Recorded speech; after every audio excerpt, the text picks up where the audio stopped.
Helicopter aviation has arrived only recently upon the military scene, with the first successful test flight taking place after the start of World War II.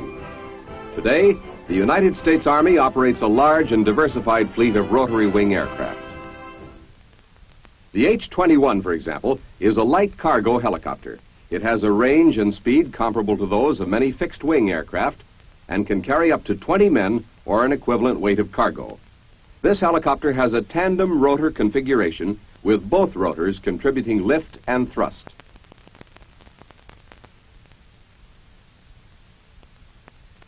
The H-34 is another light cargo helicopter.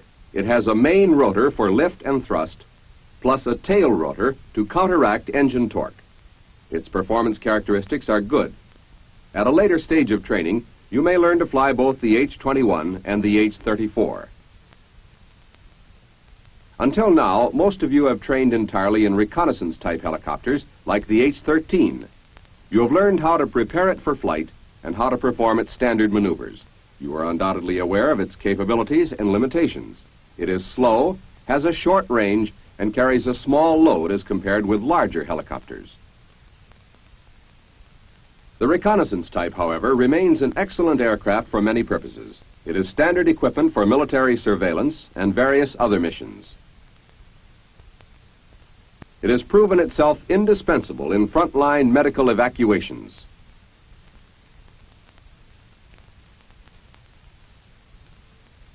The H-23 is also a reconnaissance-type helicopter. Many of you have already checked out on this aircraft and found its operating characteristics very similar to those of the H-13. Both are used as primary trainers. You are now ready to go into heavier aircraft. The Army operates two helicopters in the utility class. You may learn to fly both. The H-19 is slightly larger than the H-25. It has a single main rotor and a tail rotor to counteract engine torque. The utility helicopters are more versatile than the reconnaissance type. They can carry much greater loads and go farther without refueling. They are also faster and less affected by adverse weather conditions. Let's see how you make the transition to the H-19 using the D model for demonstration purposes.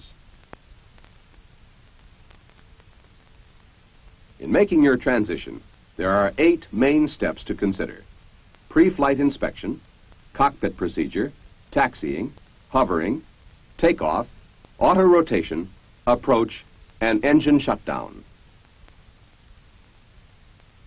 You start your pre-flight inspection in the cockpit. Steps are provided on either side of the fuselage, or you may enter from the cargo compartment. There is much more to inspect on the H-19 than on the reconnaissance-type helicopter, so you will be shown only the main steps of a pre-flight. To make sure the aircraft is cleared for flight, first examine Form 781. Next, turn on the battery and miscellaneous inverter switches to check the fuel quantity in both the fore and aft gas tanks. Then turn off both switches. Release the rotor brake to enable you to turn the rotor head later on during its inspection. That's all in the cockpit at this time. The next area to check is the cabin. All cabin equipment must be inspected carefully. Start with a fixed light. The switches should be in the off position. The fire extinguisher should be in place, secure, and indicate proper pressure. Now, proceeding in a clockwise fashion around the cabin, check the condition of the passenger seats and safety belts on the right side. Then see that the heater-damper control is in its proper position.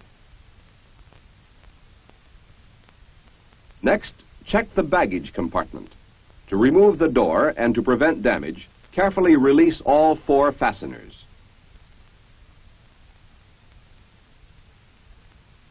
Visually check the inside of the compartment. Make sure there are no loose articles that may cause damage. See that it has not been excessively loaded. When you replace the door, make certain that all fasteners are secure. The first aid kits must be secure and properly sealed. Check the handle of the emergency escape hatch and the general security of the hatch itself.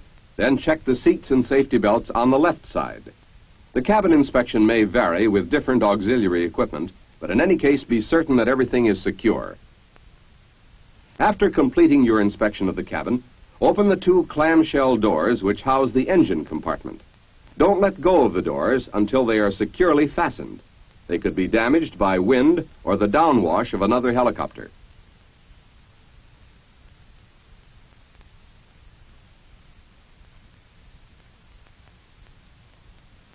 Check the left side of the nose section first. Make sure that the fire warning system on the door is secure and not damaged. Then check the left nose gear for damage, condition of the self-centering device, correct strut extension, and proper inflation of the tire. Now for the engine and its accessories.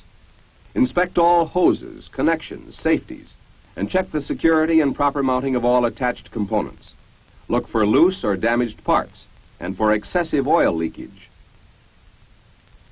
Check the right side of the engine and right landing gear in the same manner as you did on the left.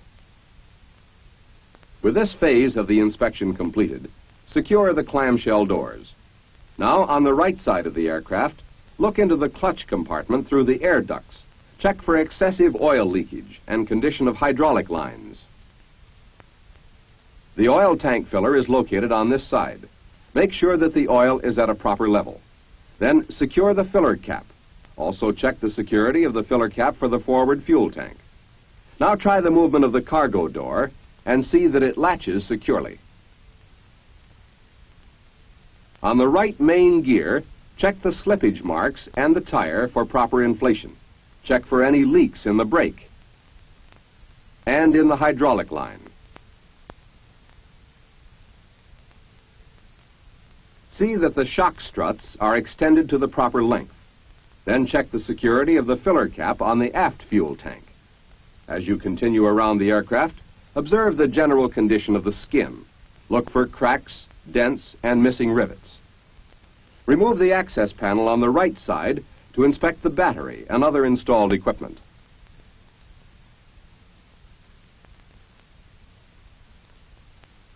Make sure that the circuit breakers are correctly set. Replace and secure the panel. Make certain each fastener is properly positioned. Visually check the condition of the tail boom and antenna as you proceed aft. Observe the general condition of the tail pylon.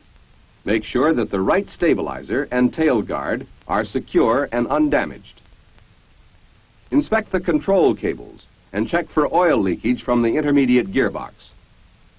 Look through the inspection window at the base of the pylon to check the oil level in the intermediate gearbox.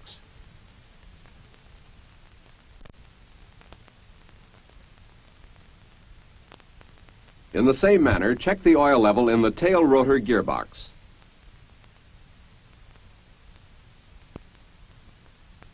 Then inspect the condition of the tail rotor blades and the pitch change mechanism. Since it is impractical to examine them closely, be sure your visual check is thorough. Continue the inspection on the left side of the aircraft. On this side, just as on the right, check the tail pylon, stabilizer, tail boom, antenna, and fuselage. On this side, you also check the static port and heater exhaust for obstructions, and the upper aft strut pin for freedom of movement. Next, inspect the left main landing gear in the same manner as you did the right. Also, the static ground wire, which is on this side.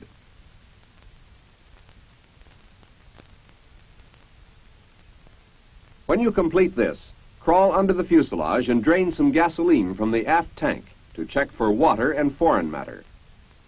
The cargo sling should be properly stowed. Check the forward tank for water and foreign matter.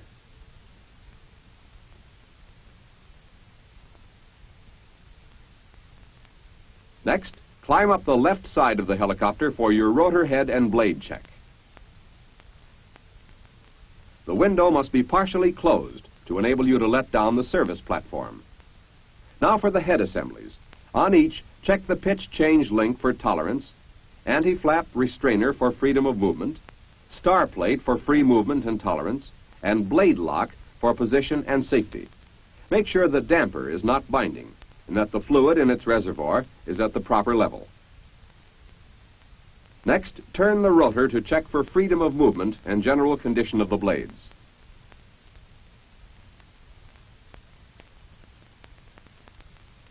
Inspect each head assembly in the same manner as before, looking for damage, cracks, and excessive wear. Through the window aft of the cockpit, check the oil level of the main gearbox and servo reservoir. Also look for signs of excessive oil or fluid leakage. That completes your inspection on the left side. As you climb down, secure the service platform.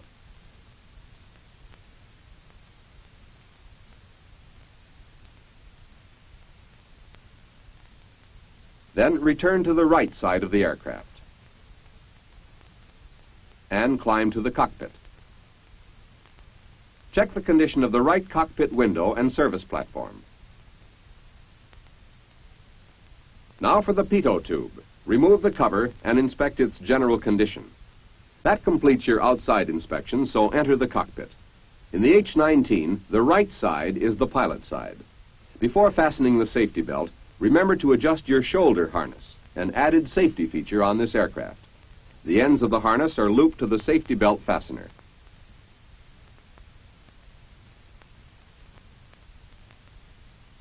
Next, put on your headset. Now to check the flight controls for freedom of movement. They are the same controls you used on the H-13. Cyclic, pitch, throttle. After checking it, leave it closed. And finally, anti-torque pedals. Set the fuel selector switch to the fullest tank. The mixture control on the right of the quadrant is set full back to idle cutoff. The other levers are set full forward. Make sure the rotor brake is released. Turn on the battery and correct fuel pump switches, then the flight and miscellaneous inverter switches. Prime your engine. Then, with the starter, turn the engine through a complete revolution before starting. This is your check for hydrostatic lock. After completing your starting procedures, increase engine RPM to 1700 and turn on the clutch pump switch. As the clutch starts to engage, engine RPM will fall and the rotor will start turning. Advance the throttle and raise engine RPM to between 1800 and 2000. Hold it there while the rotor continues to engage. When rotor RPM is risen to approximately 130, reduce throttle until the engine needle falls slightly below the rotor needle. Mechanical coupling will engage at this point.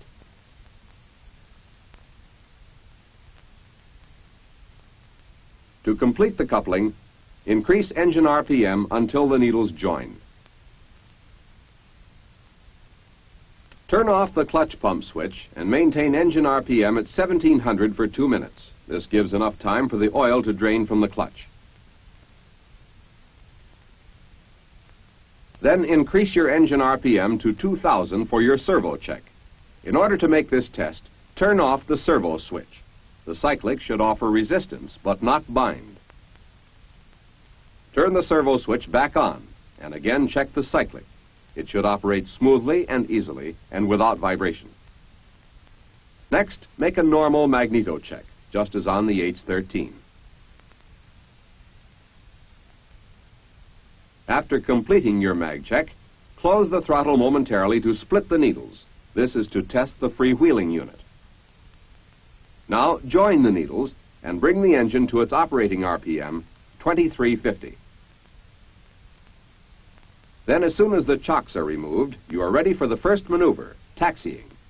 With pitch full down, release the parking brake and set the cyclic slightly forward. The helicopter may start moving now.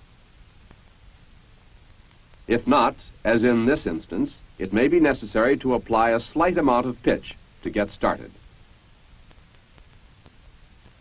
As it moves forward, control your speed with cyclic and brakes.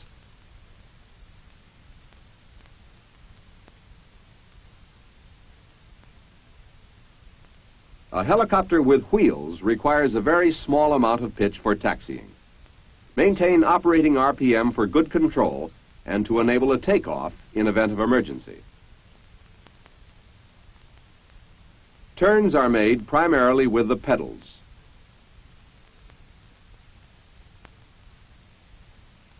However, by applying brake on the side toward which you are turning, a sharper turn can be made.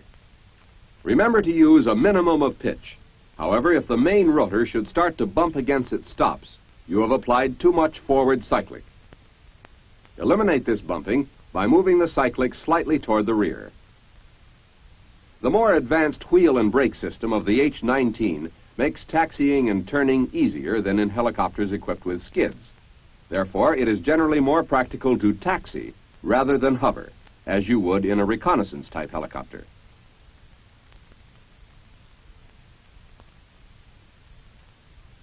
Apply foot brakes evenly on both sides when you want to stop. Before all takeoffs, a pre-takeoff check is made. All flight controls are tested for smoothness of operation. Engine, fuel, and transmission instruments are checked for readings within their proper operating range. Also check flight instruments and radio. To take off to a hover, start with pitch down, cyclic in neutral. Then bring the engine up to operating RPM and slowly increase pitch until the helicopter reaches a hovering altitude. Normally, this will be between 5 and 10 feet. The H-19 pedals offer more resistance than on lighter helicopters. Hovering to the rear should be avoided because of limited visibility. Other than this, the H-19 can be made to perform all the hovering maneuvers which you learned in other helicopters. Hovering turns are made with the pedals. Avoid fast rates of turn, since too much stress can damage the tail pylon. The H-19 can make a normal takeoff either from a hover or directly from the ground.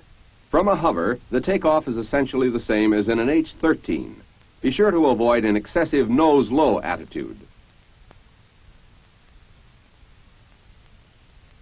Now let's take a look at a normal takeoff directly from the ground. Generally employed with critical loads and under some confined area conditions, it requires good coordination and timing. Begin this maneuver at operating RPM. Smoothly apply pitch as you add throttle to hold your RPM. As you break ground, the helicopter should pivot and move immediately into forward flight. Again, be sure to avoid an excessive nose-low attitude. As you gain effective translational lift, level and establish a normal climb. When you first practice autorotations in an H-19, you should make a power recovery. Enter autorotation at 500 feet at an airspeed of 60 knots. As in other helicopters, start the autorotation by lowering pitch and reducing throttle. Add a slight amount of throttle to keep the engine running smoothly. If rotor RPM becomes excessive, it may be necessary to add a small amount of pitch. Maintain airspeed at 50 to 60 knots during autorotation. To prevent a high rate of descent, only flare autorotations are made in an H-19.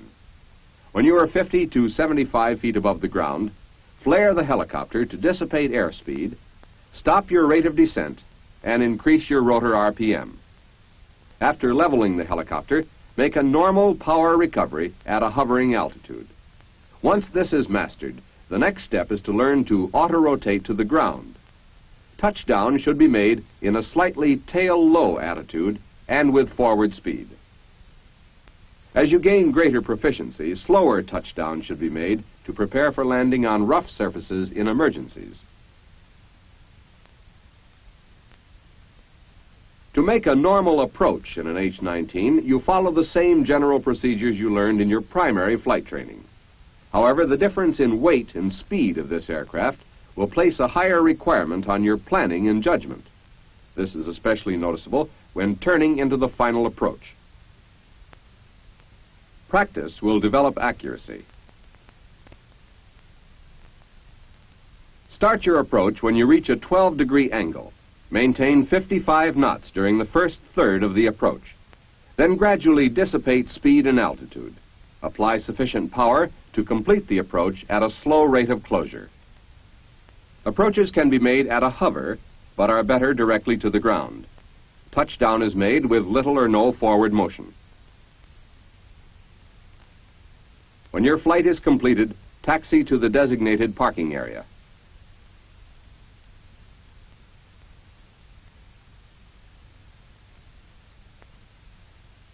After parking, you are ready to start your standard engine shutdown procedure.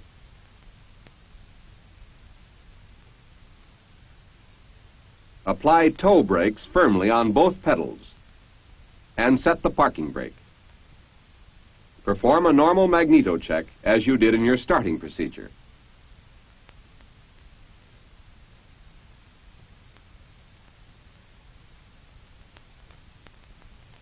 After the mag check, reduce engine RPM to about 1100. When rotor RPM is down to approximately 110, the clutch will disengage automatically. Make sure the droop stops have dropped into position before continuing the shutdown. Then idle the engine until cylinder head temperature is below 150 degrees and move the mixture control to idle cutoff. When rotor RPM drops below 80, apply the rotor brake gently to stop the rotor. Lock the brake with one rotor blade forward. Finally, starting at the top of the main switch panel and working down, set all of the switches in their proper shutdown positions.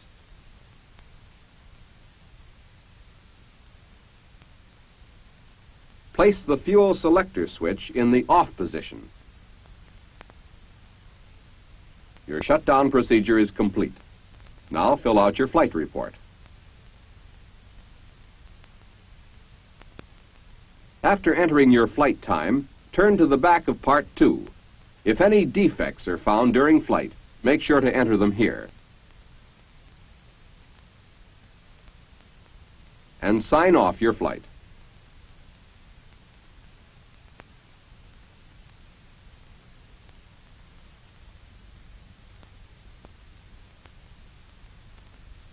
The H-19 is one of the most widely used Army helicopters. This utility aircraft has many advantages over the smaller reconnaissance helicopters with which you are already familiar. Its operation, however, is essentially the same. Now let's review the main points we covered in making the transition to the H-19. Learn to make the pre-flight inspection systematically and thoroughly. Correct cockpit procedure ensures a safe start. Taxiing on wheels isn't difficult if you keep pitch to a minimum. Hovering is generally the same as in smaller helicopters, but used less often. In a takeoff, avoid excessive nose-low attitude. A flare autorotation is the only type used in an H-19. Your approach should be slow and well under power for accuracy and precision. Learn the correct engine shutdown procedure to make sure nothing is overlooked or forgotten. In transition, as in your earlier training, your most valuable tools are firm procedure and a positive technique.